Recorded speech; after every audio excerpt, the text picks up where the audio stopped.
Hi everybody and welcome to Will Alexander's Dog Show Tips, brought to you by ProPlan, Nutrition That Performs, and Canine Chronicle TV.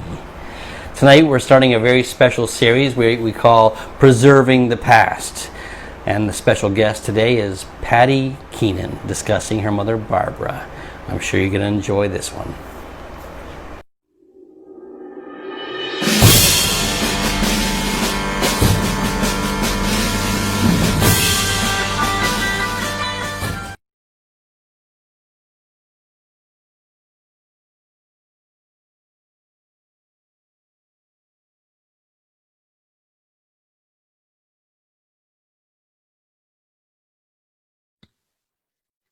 Hi everybody, today we are here with Patty Keenan, and this is the first in a series called Preserving the Past. And we're going to talk about Patty's legendary mom, Barbara. Hi Patty, how are you? I'm good, Will. How are you? I'm excellent. It's great to see you. You look fabulous. Well, thank you. Not so bad yourself.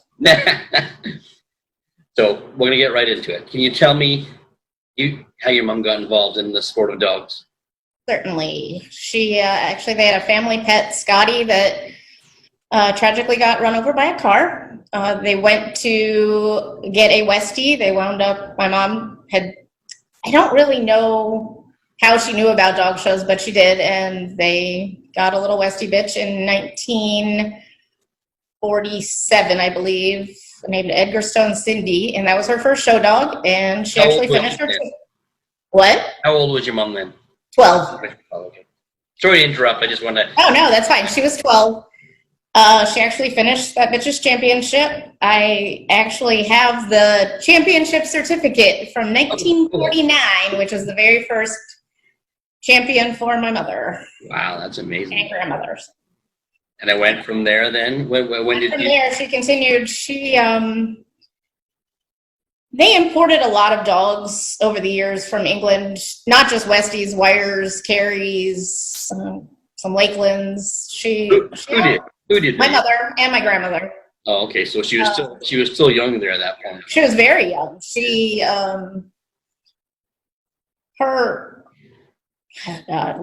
So she started when she was 12. She learned to show dogs by showing in junior showmanship. Had great people that supported her along the way at that point, and I couldn't even tell you who half of the names are, nor would probably anybody, but maybe a very small handful of people even know who they were now. They imported a lot of dogs through the years and had great success that way. So did the name Wishing Well start when she was young like that? Yes, it started. It came from, they had a small farm in Kennebunk where we had a summer home. They had a home in town that had a wishing well on it. That's where it came from. Oh, really? Yeah. Yep. Did she? So we talked about the first show she attended. Do you know what? Do you remember which? Do you remember? No, I don't remember. Do you know what show, the first show she attended? If my memory serves me correctly, which it may or may not, it was, I believe, South Shore Kennel Club in Massachusetts, which ironically is where she judged her very first Best in Show as a judge. Wow. To which she awarded a now very, very famous person and famous dog their first Best in Show. It was Michael Canalizo's first Best in Show and Blue Shaw Granger first Best in Show. So it was. I actually have the picture in my kitchen because it's such a cool story. Oh, sure. That was in 1978, maybe. So I was 8 years old. I don't really remember it, but that's an amazing story, though. Wow. What about mentors for your mother? Did she ever mention who were the top? Like, I'm sure many, but so many. Len Pearson in England was a big one. He helped her find Simon, and some of the other dogs they imported. Jean Abbey was a Westie breeder in England that I know was pretty influential on my parents later on in breeding dogs. I don't know about from the start.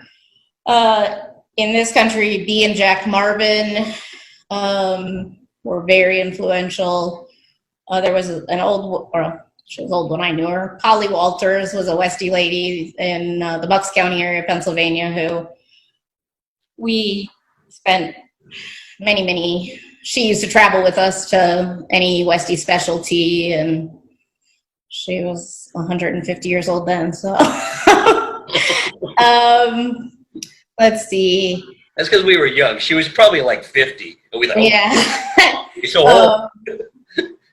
Handler-wise, she was married. My sister's father was Henry Sayers, who was a handler at the time. Cliff Hallmark was very influential. George Ward, George's father, Ted, also very influential. And actually, Mrs. Clark as well. My mom often went to Canada in the summertime, as a lot of people did, for, cars, few weeks of shows. And Mrs. Clark let her take Wilbur White Swan to show up there, and she won a best in show with them in Canada. So that was always something people don't know who that is. It was a very famous toy poodle. Oh, I wonder who gave her best in show. Yeah, that I don't know. Oh, come on, Patty.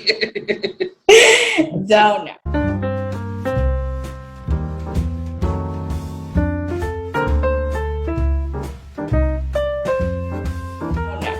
So in 1962, Alpha Rook Simon went best in show at Westminster. And there was a newspaper article stating that George Ward, he didn't want to attend New York that year. And so what changed? What happened? I love this story. I do know this one well. Back in the day, well, it seems more now, it was virtually impossible to fly from the West Coast to New York with any amount of dogs, and Rick Shashudian was driving, and he stopped, as he would on those kind of drives, in Constantine, where George lived. And George was like, I'm not going. My mother said, fine, send the dog with Rick. I'll show him myself. She showed the dog occasionally herself anyway. So, and Rick said, no, get in the truck. Just get in, you're going. And the most ironic part of it, so obviously it ended with a very lovely evening, a very nice ribbon. And Rick had gone second. Rick wound up going second in the terrier group to George that night with a wire. So he always kind of regretted his decision of forcing George to get in the truck. George. George wasn't a fan of the garden. He didn't go very often. George didn't go a lot of places if he wasn't fairly certain he was going to have a good result. Yeah, he was kind of a local guy. Even when you went into his area, you had to go in there with a bunch of dogs, or else he questioned why you were there. Oh, yeah. Even me, being in Canada, he was like, what are you doing? So when did the Beagles show up? Mom had Beagles in the 50s and 60s. She actually won a variety at the garden with a very beautiful Beagle bitch that I just have seen in pictures, obviously. Unfortunately, epilepsy was a major problem in the breed at that point, and she kind of veered away from them, and she was obviously having very good success with her terriers. So when I was old enough for junior showmanship, all I wanted was a Beagle. I had to beg and plead for a few years, but fortunately got one. And truthfully, it wound up being a great thing, because once she was getting older, and my mother getting older and unable to do all the trimming and coat work that a terrier takes, she really kind of took over the Beagles. She always was a very competitive individual. We always had her puppy and my puppy from litters, and it was a contest to see which one wound up better, or you actually wound up with, I think, one of hers. I think the first one. So they, probably about 1983, they came back into the Wishing Well household, and then pretty much took over from there. There really was very few. There was a few Westies after that, but not many. Do you have any favorites that you talked about? Beagles? Any Beagle. And any 13-inch red and white Beagle bitch, or if you could find the magical unicorn of a 13-inch dog. Yeah. that was always her kind of dream. And we had a few, but she had a dog that she actually went winter's dog with at the National herself, probably the early 90s, I would guess, that she really liked. He only showed for her. He looked at me and she couldn't get around well enough to do him justice at that point on a higher level. Scott Summers showed him for a little bit, but again, he only loved his mommy. That happens. Mhm. Your mother is remembered to be one of the greatest breeders of her era, even to this day. Who helped shape her breeding philosophy? So many people. And I couldn't honestly probably tell you a single one. It wasn't something she really talked about. She was such a, I don't know, if you asked her, and I'm a little bit the same way, you just do it and hope for the best results. And I don't know that there's an individual. I can say a lot of individuals for myself. As far as her, I honestly don't know. That was so long ago when she started. And I think in that era, it was just a different mindset. And there was large kennels, and not that we ever had a huge amount of dogs, but at least not, probably in the 60s and 50s and 60s, she probably did have quite a few dogs. Yeah, even back then, average kennels had more litters. Well, I think she probably had about 30 dogs. In my lifetime, we never had that many. When I was really young, we probably had two. We had a Westie house dog, a Shih Tzu, and an occasional one that they were showing. But I've always joked, I don't... bad about getting attached to dogs very much, because as a kid, a puppy would come, and if it wasn't a best in show winner, it wasn't staying. So it was like I was named every Westie puppy Snowball or Snowflake, and I can tell you, I don't think any of them ever stayed. I know some people that wound up with them, but so a huge amount of people. All of your...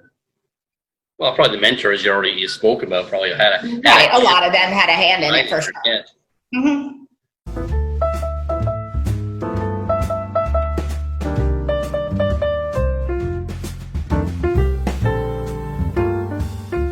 So Montgomery was, what I understand, was her favorite show, and it was just canceled.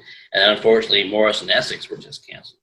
Do you remember any stories of either of those shows that she would tell you? Oh yeah. Exciting days or not unexciting days, or showing in the mud? Oh yeah, well, there's plenty of weather. Montgomery, obviously any win or getting to judge there is huge.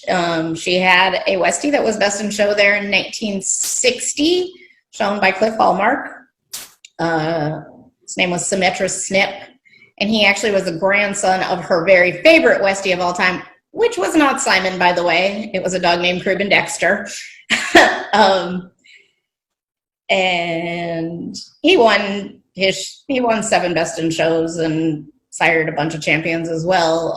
But she always said he was a far better dog than Simon. Simon was just a show dog. He was obviously a good dog, but he wasn't as good as she would like.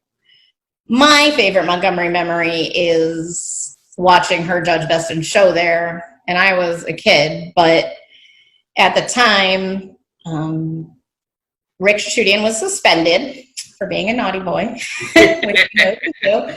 And his assistant, Philip Fitzpatrick, showed the Airedale Bravo True Grit and was best in show that day. And Fitz, I believe, was 11 at the time. And it was the only time I ever saw Rick cry, and he did cry. But I can still vividly remember that day. I have a picture of my father and my sister and I sitting ringside with a Westie friend of ours, and literally I can still see it happening now. So I don't know if her favorite was winning it. It probably wasn't, because as competitive as she was, she would have rather have been showing the dog than having Cliff show it. Yes. she liked to win a lot. As far as Morrison Essex, very much so, where from the time I was 3 till about 11, we lived in Green Village, New Jersey, which is near Madison, which is where Geralda Farms, Mrs. Dodge's original estate, and where the show was held.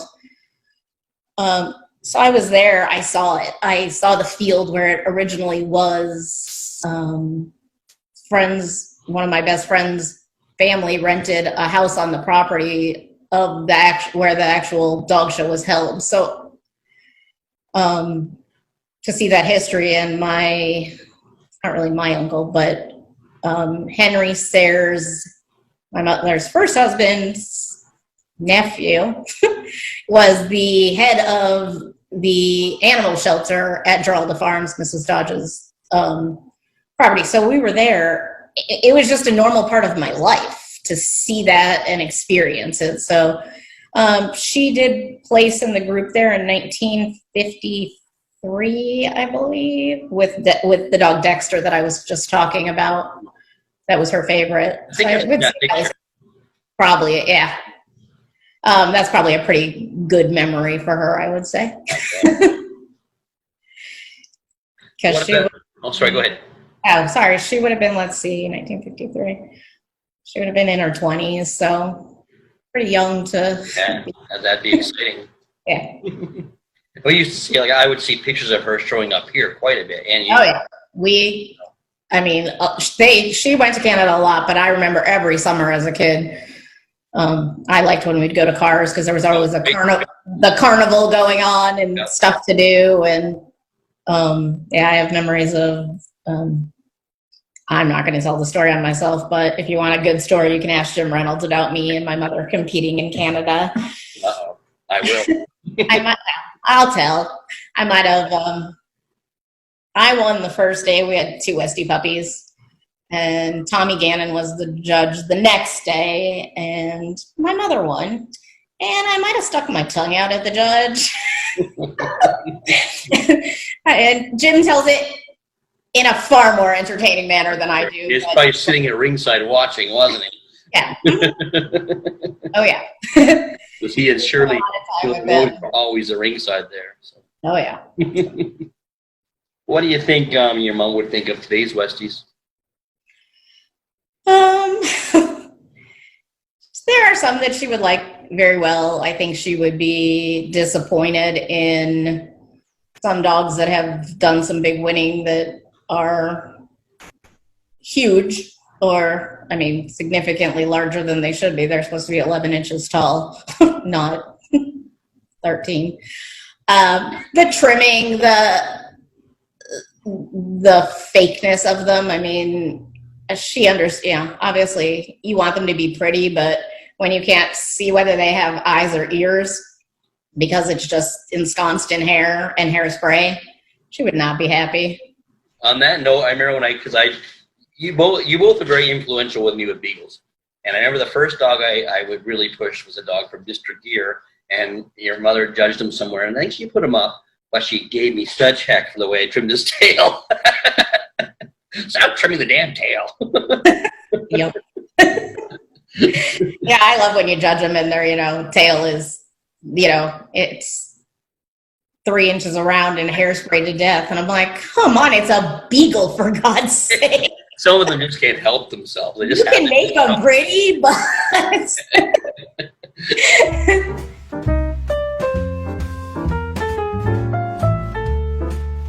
What do you think she would think of the beagles then?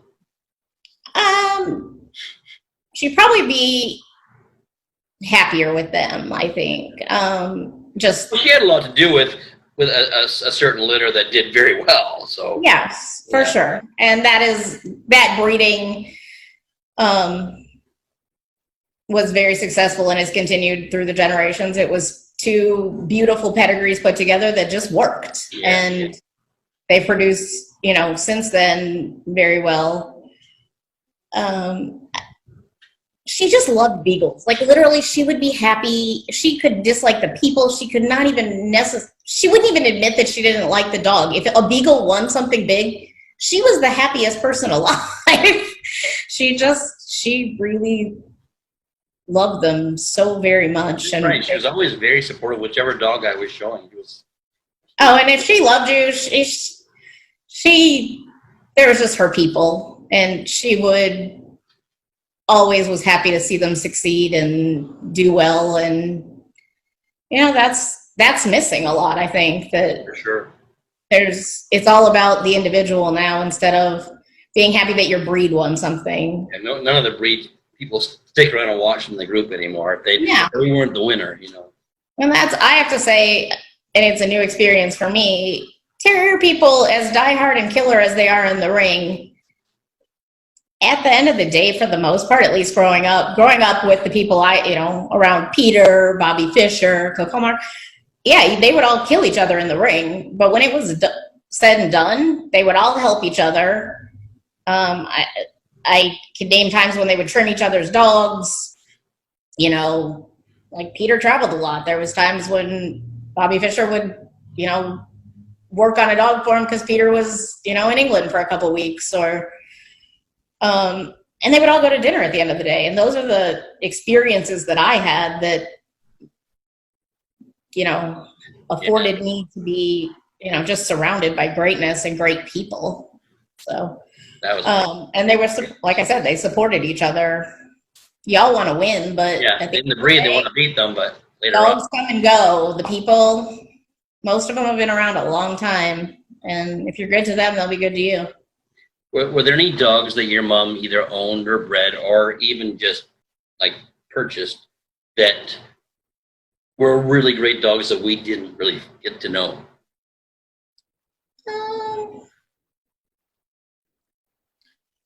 Most of the terriers obviously came before me. She had a Kerry Blue that I think he did a significant amount of winning, but it's also so different what people thought of as what people think of now as significant winning and what it was then. I mean, I think Simon won a total of 26 Best in Shows, which was a million back then. Today it'd be like, you'd be like number 10. Oh, that's good. I'm trying to think. Even the Kerry, I had never pictured your mom with a Kerry. So yeah, here's things. Well, other and she had multiples of them. And actually, the last dog, the dog I'm talking about, is one that his name was Melby's Feeling Groovy, and he was our house dog for a while, but he was Eddie and Leslie Boy's house dog. Eddie had shown him, and we always kind of joked that I learned how to walk holding on to him, and then Eddie and Leslie's kids the same way. He was just a cool dog. And I know he won a lot. I have no idea what though. I recognize the name. Besides the Melby prefix, I recognize the Feeling Groovy. So. There's pictures of him on Facebook and stuff occasionally. Eddie and Leslie's kids and I like to find torturous pictures of Leslie with a really bad haircut and put them on there.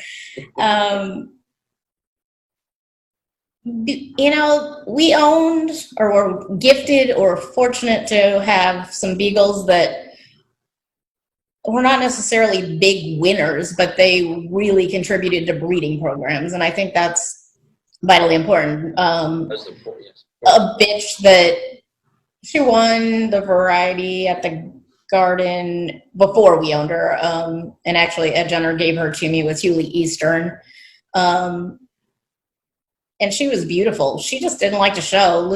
I think who was she? What was her name? Hewley Eastern. I pet bred her, but Ed Jenner owned her, and Luke Ballou showed her, and she went opposite at the National under Mike Billings in Cleveland, whatever, 1988, maybe. I think she won the variety at the Garden under maybe Jackie Hungerland. She was beautiful. She didn't love to show, but she is probably in some of the best pedigrees. The red and white bitch? Yes. Mm-hmm. Yeah, okay, I remember now. Yeah.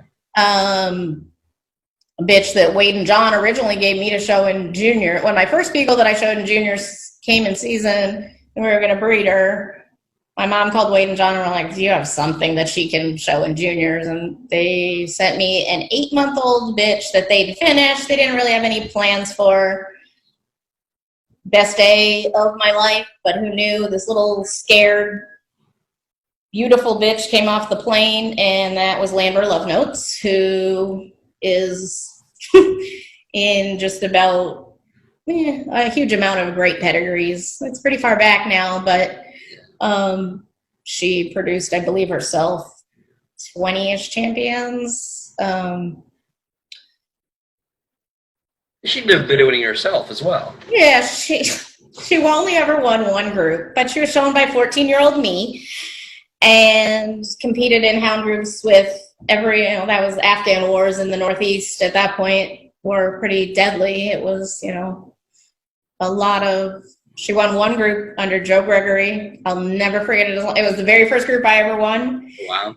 And Richard Bauer was second in the group with the Greyhound of Dr. Elsie's, and Michael Canalizo was fourth with Triumph of Grandeur. I have no idea what went third, but I remember Richard looked at me and he said, don't ever forget how you feel right this minute. And I've told a lot of people that same thing when they have their first big win, because, it was probably if a 50-dog hound group, some dog show on Cape Cod. But the fact is, the dogs that were in there, it was an incredible group. She won, she had a lot of claim to fame. When she was a puppy, she won the Houston Special. Her father was Dickens, who was a big winning 13-inch Beagle at that time. And in Houston, I'd gone down for the specialty in the summer, and she won the variety under Tony Musladen, who was kind of the god of beagles, and Dickens was opposite. And then that's a big win. It was. And I went opposite the next day to him, and then I won the next two varieties under somebody who had given Dickens a best in show not that long before. So yeah, she was great at winning. She won a lot of specialties.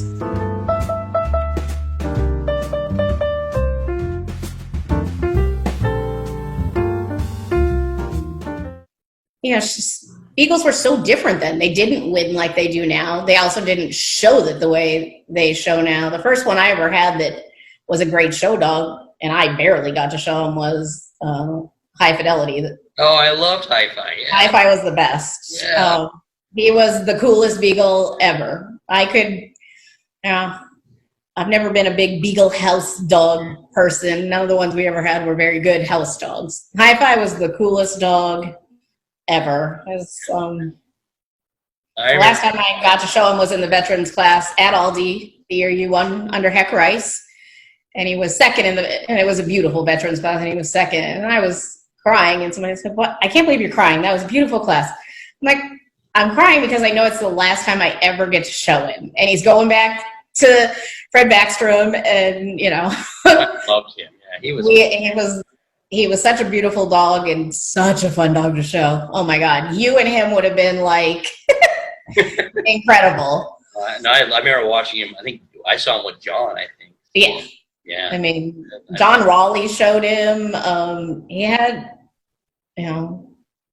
he was primarily shown in Canada. He just, he was a cool dog. Sure was.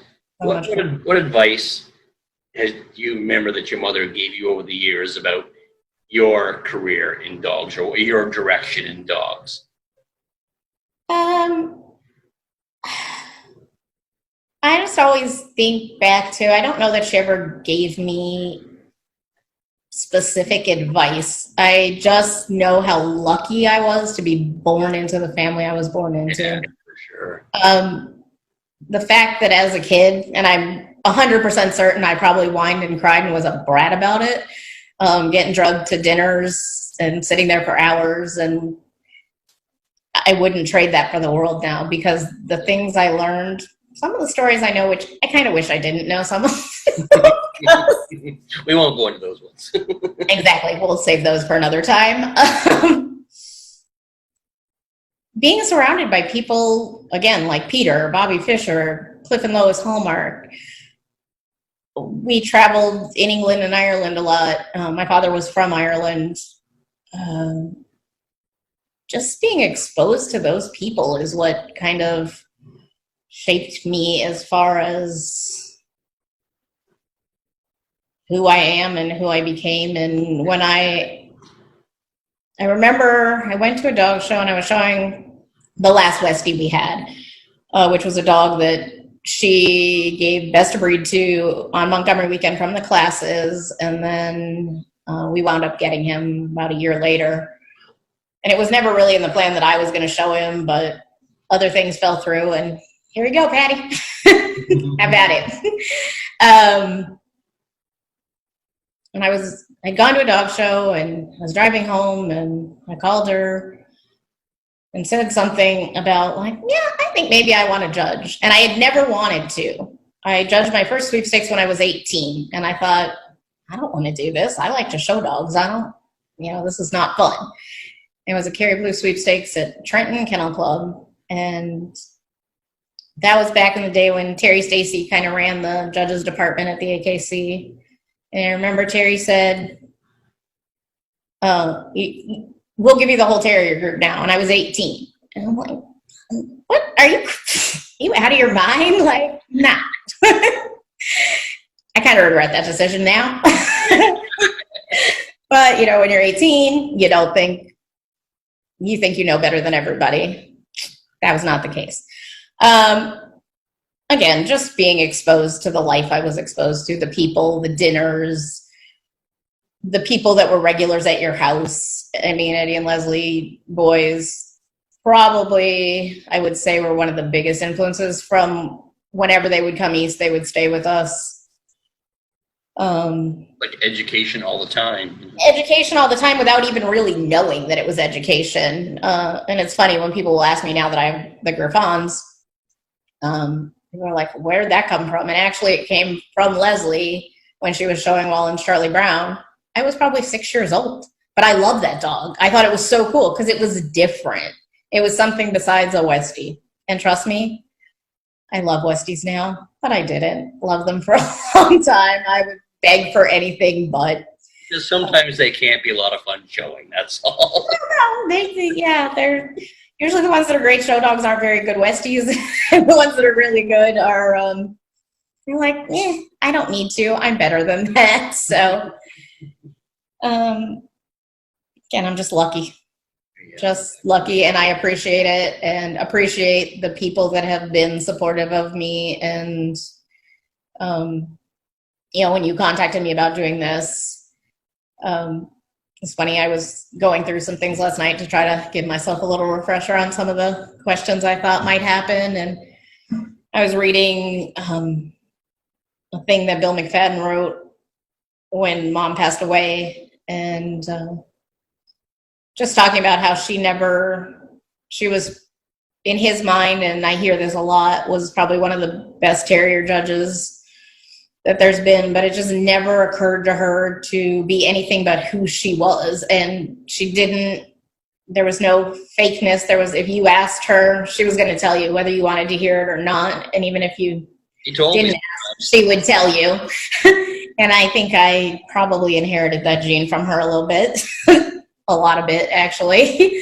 But you know what? That's okay. Unfortunately, today's society wants instant gratification, don't want to put in the hard work, and they want you to tell them it's perfect. That's not how I was raised, and I don't think anyone gets any better for that. So they're not learning anything from that. So. Nope. Yeah, do you have anything you want to say to close this out for us? You've already told us a million things, and I'm so thankful for all of it. So. I don't know. Again, I love our sport. I hope we can get back to some kind of normal, whatever that may look like. The new normal? Yeah, I think Mom would have dealt with this. Not well. And actually, I've thought about that numerous times of as much as I would still love my mother to be alive in a lot of respects, I'm glad she's not having to deal with this, because the stress, and she lived, even when she was older and unable to go to shows as much as she would have liked, She lived for results. She lived to hear what happened at the dog show. She wanted, and you could ask, when, if dog news was not at her house on Monday, she was not a happy girl. She wanted that. And living in Connecticut, when it was mailed from New York on Friday, oftentimes it was there on Monday, and she would call, say, "Did you get your dog news?" "No, Mom, I don't live in the same area, so it takes a little bit. The mail's not that fast." So no, I'm actually in reality, it's good that she's not having to deal with it. I wouldn't really wish it on anybody. So much unknown, and Yeah, for sure. I think the fear mongering, and you just have to try to live in a positive state and take care of yourselves and take care of what you can and what you can control, and I agree. hopefully we'll all figure it out and get back to doing what we love to do. Well, thanks, Patty. I just want you to know your mom had a huge impact on me, and you did too, if you remember when we first started with the red and white. So I do. Jerry Beagle.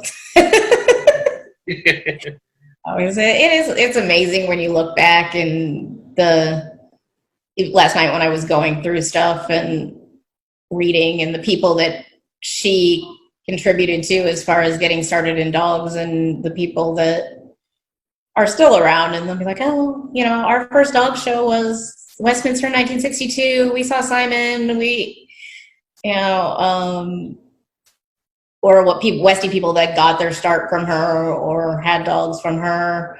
It's just really neat to see all these generations later, and that it's still appreciated. Yeah. If we all had a pedigree, you'd probably see Barbara right there at the beginning of it. I really appreciate what you've done for us here tonight.